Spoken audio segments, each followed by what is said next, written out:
Mesdames et messieurs, bonsoir et bienvenue dans ce journal en cette soirée du mardi 16 janvier 2024. Dans les actualités de ce jour, parlant météo, une masse nuageuse s'est formée au nord-ouest du pays hier et a pris de l'ampleur durant la nuit du 15 au 16 janvier, raison des pluies orageuses selon Météo Madagascar. Ainsi, plusieurs districts sont placés en alerte rouge forte pluie, notamment ceux des régions Melek, Bouin, Sofia, Sava et Diana. Oubra Samanan nous en dit plus. Une masse nuageuse s'est formée au nord-ouest du pays hier et a pris de l'ampleur aujourd'hui, tôt le matin. Elle entraîne un vent moyen de 20 km à 40 km par heure avec des rafales de 50 à 70 km par heure selon Météo Madagascar. Cette masse nuageuse se déplace progressivement vers l'est et a déjà touché terre dans la partie nord-ouest de l'île ce matin vers 8 heures selon le service de la prévision météorologique. Sa vitesse de déplacement ne favorise pas encore d'éventuelles évolutions en cyclone selon les informations, mais le phénomène reste toujours sous surveillance. Ainsi, les régions de Bouin et de Sofia, ainsi que 7 districts du nord-ouest, notamment les districts de Nusibe, d'Aband, d'Ambilbe, de Mentran, de Bessalamp, de Mouravenbe et d'Abatment, sont placés en alerte rouge forte pluie. Et justement, en raison de ces pluies de quelques jours, il y a eu une augmentation du niveau des rivières autour d'Antananarive, mais il n'y a pas de quoi s'inquiéter. Ainsi, aucun danger n'est signalé dans la plaine d'Antananarive où les rivières Sisso, Nikup et Imimba sont concernées par cette augmentation. À 7 heures du matin aujourd'hui, Apipa a publié l'échelle de ces 3 rivières et a annoncé que le niveau d'eau continuerait de monter dans les 12 prochaines heures. Reportage de Amienne Martina et Secha Anjenab. À 7 heures ce matin, le niveau de la rivière Sisson est monté de 0,10 mètres sur l'échelle Impitatafk en 24 heures après les pluies d'hier à Antananarive. La rivière Ikup s'est élevée de 0,25 mètres sur l'échelle d'Amomanamboul et de 0,20 mètres sur l'échelle d'Anuzatu. Selon les prévisions de l'APIPA ou l'autorité pour la protection contre les inondations de la plaine d'Antananarive, le niveau de ces rivières a continué de monter dans les 12 heures suivantes. Cependant, aucune catastrophe n'a été signalée dans la plaine d'Antananarive. Si l'on considère la hauteur de la rivière Sisson en général, elle est actuellement de 0,30 mètres sur l'échelle d'Anuzat, alors qu'elle est de 0,80 mètres sur l'échelle d'Anjamasen. Il devra atteindre 2,50 mètres avant de devenir une menace, selon la PIPA. Le niveau de la rivière Ikup est de 3 mètres avant l'émission d'un avertissement, tandis que le niveau actuel de la rivière Ikup est de 0,10 mètres sur l'échelle d'Anuzat. Pour l'instant, il n'y a aucune inquiétude quant à la montée des eaux dans la plaine d'Antananarive en général. Concernant l'écoulement de l'eau dans la capitale d'Antananarive, les 6 stations de pompage sont opérationnelles. Dans les actualités de ce jour, parlons des passations de fonctions entre les ministres entrants et sortants de ce nouveau gouvernement du Premier ministre Nsé Christian. Justement aujourd'hui, renforcer la diplomatie pour développer le secteur économique, renforcer les relations avec les pays qui collaborent déjà avec Madagascar, mais aussi la coopération avec la diaspora et améliorer le secteur diplomatique à Madagascar font partie des objectifs, une priorité annoncée par la nouvelle ministre des Affaires étrangères, Assad Tarafar Vartaf, qui a aujourd'hui, lors de la passation de pouvoir entre elle et la précédente ministre Yvette Silla, des travaux liés aux priorités du gouvernement dirigé par le président Andry Rajoelina, selon les informations dans ce reportage sur les images de Zahra Djantsou. Une personne qui est impliquée dans la diplomatie malagasy depuis de nombreuses années, cette nouvelle ministre connaît bien le domaine des affaires étrangères à Madagascar. Elle est l'une des plus jeunes membres du gouvernement, elle a de l'expérience dans le domaine de la diplomatie et on peut espérer qu'elle apportera des résultats et réalisera la vision du gouvernement selon le président Andry Rajoelina. Des visions telles que le renforcement de la diplomatie malagasy pour développer le secteur économique, renforcer les relations avec les pays qui collaborent déjà avec Madagascar, mais aussi la coopération avec la diaspora malagasy et améliorer le secteur diplomatique à Madagascar font partie des objectifs, une priorité annoncée par la nouvelle ministre des Affaires étrangères, Assad Tarafar Vartaf. Cette nouvelle ministre des Affaires étrangères a également déclaré que les stratégies ont été déjà mises en place pour le développement de la diplomatie malagasy. C'est aussi un défi, comme elle l'a dit aujourd'hui, lors de la passation entre elle et l'ancienne ministre des Affaires étrangères, à Anoussi. Elle contribuera autant qu'elle pourra à améliorer et au développement de la diplomatie malagasy, a conclu la ministre des Affaires étrangères, Assat Rafaravavki. Et le secteur énergétique à Madagascar est toujours en plein redressement, notamment dans la fourniture d'électricité aux ménages. De nombreux projets sont actuellement en cours pour atteindre cet objectif, comme des centrales solaires et l'extension de différentes centrales électriques sur toute la grande île. Le secteur de l'hydrocarbure est également concerné par cette situation qui dépend beaucoup du contexte international. Donc, la coopération avec les organismes rattachés fait partie des stratégies pour une bonne coordination et une bonne relance, a déclaré le ministre de l'Énergie et des Hydrocarbures aujourd'hui lors de la passation de fonctions entre l'ancien ministre aujourd'hui à Mpanginoumbi. Reportage sur les images de Sech Angenab. Les 78 centrales solaires et parcs solaires, l'extension à 105 MW de la centrale d'Amomanamboul, le projet autoroute de l'énergie, l'amélioration des différents réseaux électriques, dont la plupart sont vétustes, mais aussi les projets d'électrification des zones rurales. Des nouveaux projets sont en cours si certains viennent de commencer. Dans le secteur de l'hydrocarbure, il y a aussi les efforts à fournir, selon le ministre de l'Énergie et des Hydrocarbures, notamment l'exploitation des gaz butane dans le pays qui est encore sous-exploité, car la consommation des gaz par habitant est à seulement 0,4 kg si cela atteint les 20 kg par habitant pour la Côte d'Ivoire. Pour les carburants, cela dépend en grande partie du prix à l'international, ce qui requiert une bonne coordination avec les organismes rattachés pour maintenir le prix, entre autres, souligne le ministre Jean-Baptiste Olivier. Lors de sa passation de pouvoir avec l'ancien ministre, Solange Amanompsou à Mpanginoum aujourd'hui, le nouveau ministre Jean-Baptiste Olivier a appelé à la coopération et à la collaboration de tout un chacun pour le développement du secteur de l'énergie et des hydrocarbures.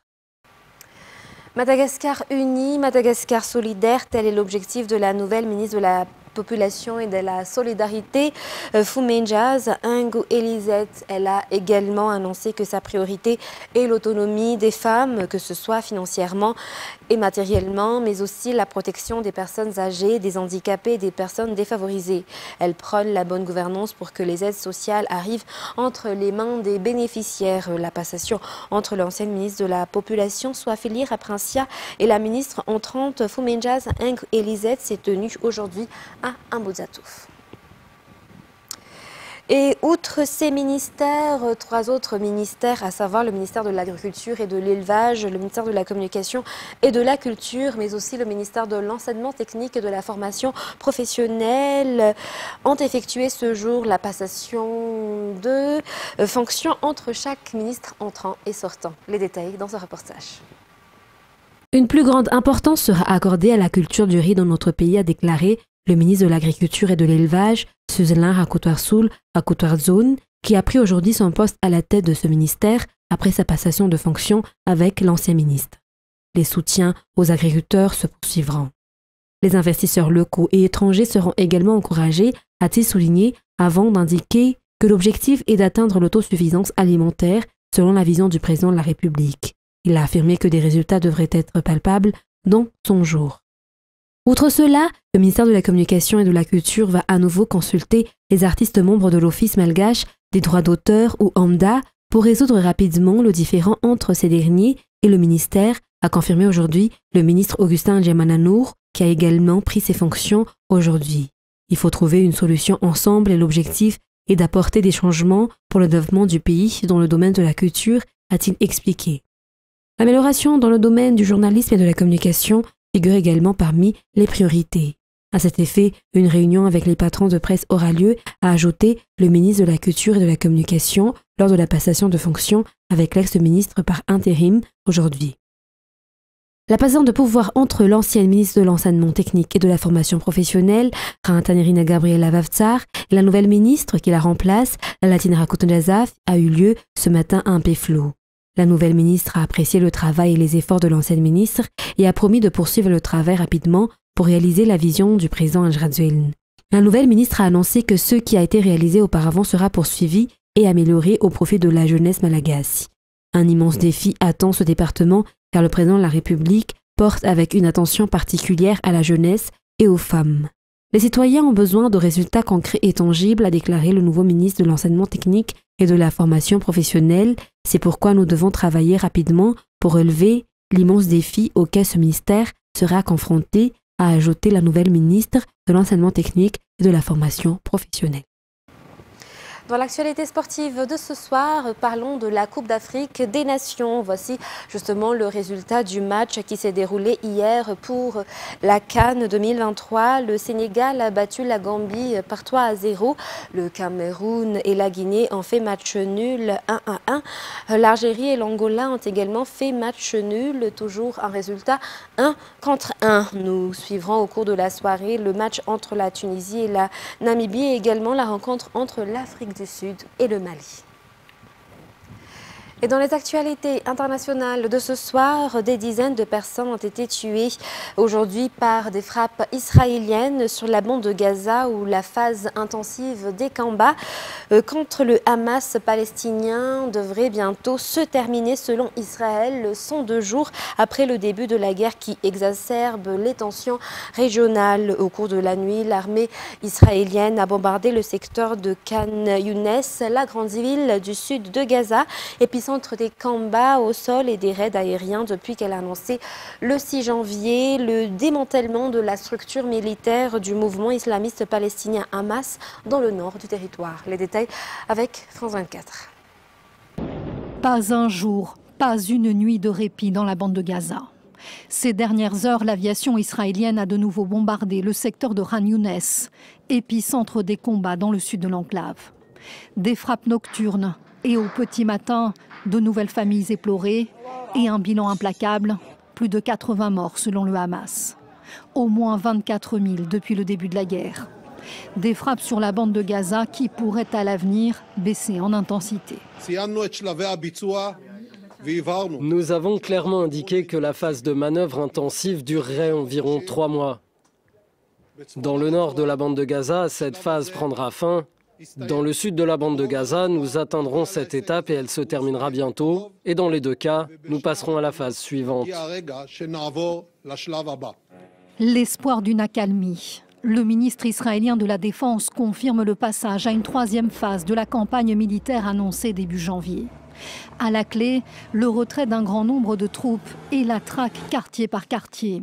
Objectif, démanteler les équipements de tir longue portée du Hamas et éliminer les architectes de l'attaque du 7 octobre. Une évolution de la stratégie militaire face aussi aux pressions, notamment américaines, qui se multiplient. Lors d'une énième visite début janvier, le secrétaire d'État américain Anthony Blinken a exhorté Israël à réduire l'intensité de ses raids dans la bande de Gaza. Ces dernières heures, le secrétaire général de l'ONU lançait un nouvel appel à un cessez-le-feu immédiat. Rien ne peut justifier la punition collective du peuple palestinien.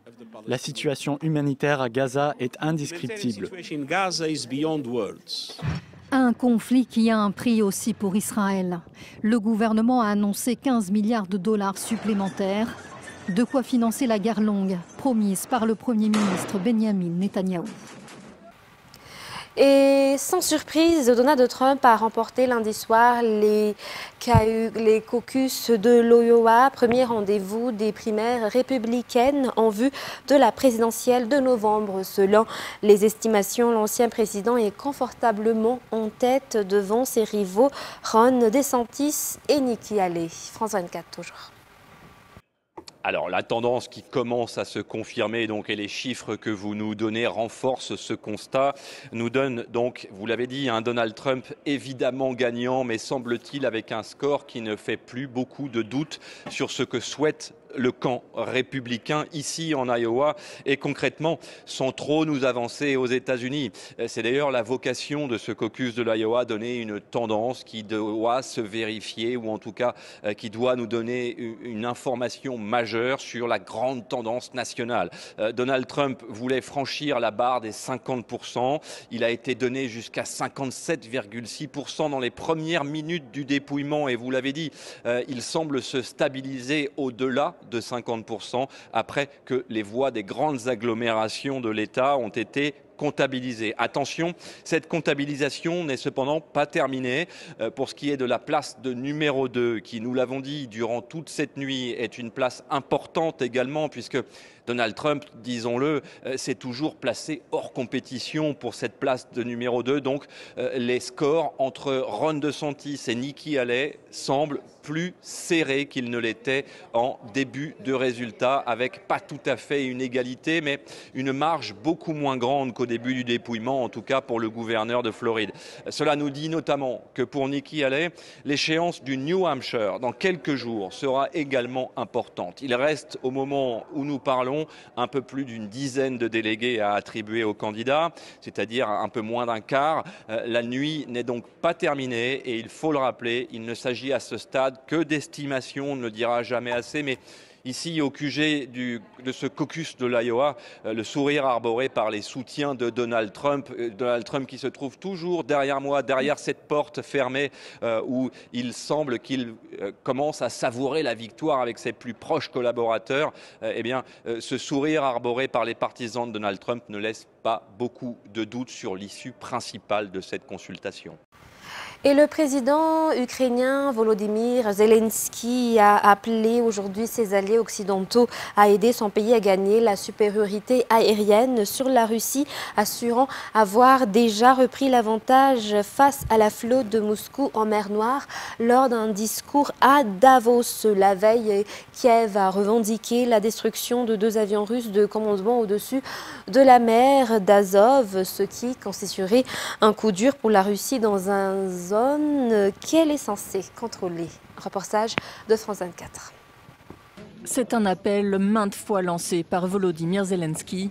Mais cette fois-ci, le président ukrainien est venu en personne au forum de Davos pour remobiliser ses alliés face au risque de lassitude, près de 2 ans après le début de l'invasion russe et alors que les yeux sont tournés vers le Moyen-Orient. Nous sommes déterminés à maintenir notre soutien à l'Ukraine et nous travaillerons en étroite collaboration avec le Congrès. Nos collègues européens feront de même. Une aide cruciale, car l'armée ukrainienne est en difficulté. Depuis plusieurs mois, les Russes multiplient les assauts sur le front nord-est, notamment vers la région de Kupiansk, à une centaine de kilomètres de Kharkiv, bombardée constamment. Ce mardi, ordre a été donné d'évacuer 26 villages de la région frontalière. Kiev tient pour le moment, mais pour le commandant des forces terrestres ukrainiennes, c'est la puissance des armes à la disposition des belligérants qui fera la différence. Nos objectifs restent inchangés. Tenir nos positions, nos territoires, fatiguer l'ennemi en lui infligeant le plus de pertes possible. Mener une défense active en saisissant toutes les opportunités. C'est ce que nous faisons au quotidien. L'Ukraine qui multiplie aussi ses attaques de drones en territoire russe. Dans la nuit de lundi à mardi, plusieurs bâtiments ont été endommagés et une fillette blessée dans la ville de Voronej, à 250 km de la frontière. Au moins 5 drones ont été détruits par l'armée russe et 3 autres ont été interceptés. Mesdames et messieurs, ainsi s'achève cette édition pour ce soir. Nous vous remercions de votre fidélité. Très bonne suite de programme et très bonne soirée sur Viva. Au revoir.